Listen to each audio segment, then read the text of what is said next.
Hey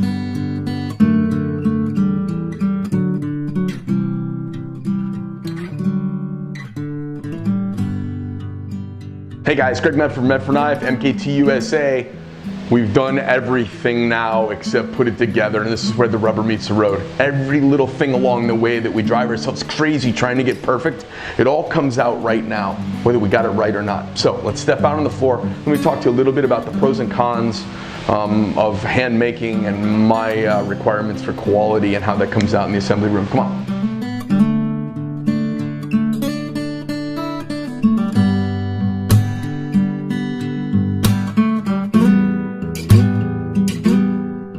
Here we go, you guys, talking about assembly.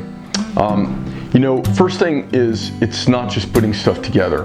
It's the culmination of the milling and double surface grinding and double disc grinding and 2 times hand grinding and heat treating and softening and chamfering and all of the things that go into knife making. It's where it really all comes together. It's not just putting the parts together. It's putting the parts together to feel, which is someplace between an engineering term of to fit and interference.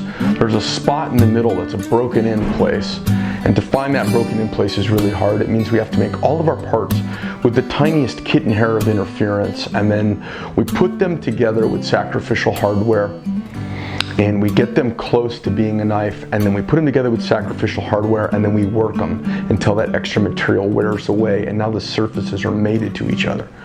Take it all apart, put all new hardware back on it, put a little grease on there, see how it mates up, see how it feels.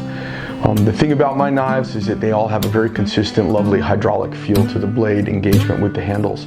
The reason I've opted for that method of construction is the blade edge, this microscopic line out here at the edge of your blade, that energy and that feedback from that blade into your hand subtly and primally communicate with you. And if you put little tiny bearings, or you put anything that absorbs shock or dampens feedback between the handles and the blade, you lose that connection, that visceral connection with your cutting edge.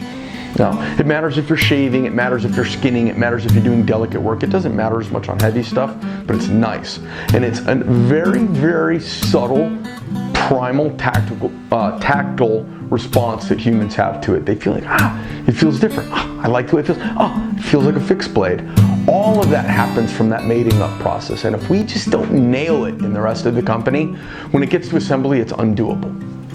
Now, we have almost never made a knife that wouldn't pass most companies' muster as totally acceptable. They just don't pass mine.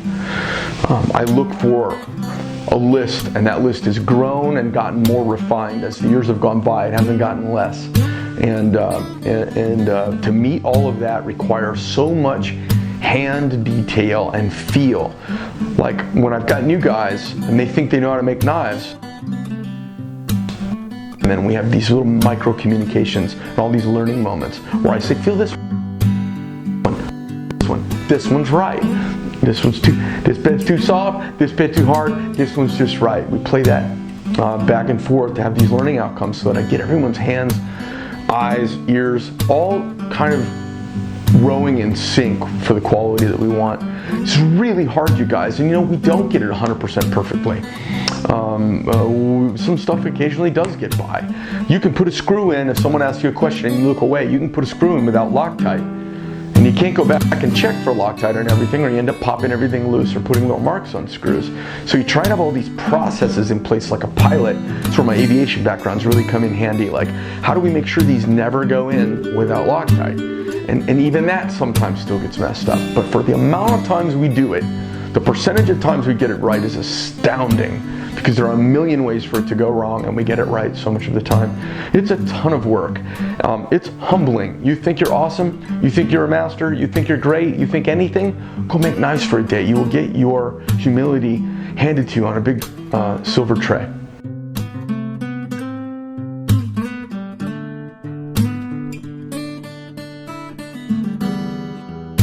As you can see, it's not just bolting stuff together.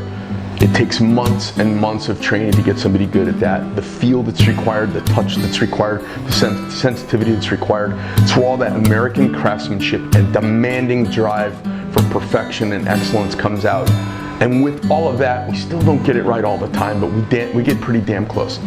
If you want a deeper dive, go by medforduniversity.com. Don't forget to stop by medfordknife.com, Instagram, Facebook, Monkey Chat, Chit Chat, Twitter, Ding Dongery, all the other places we're out there online.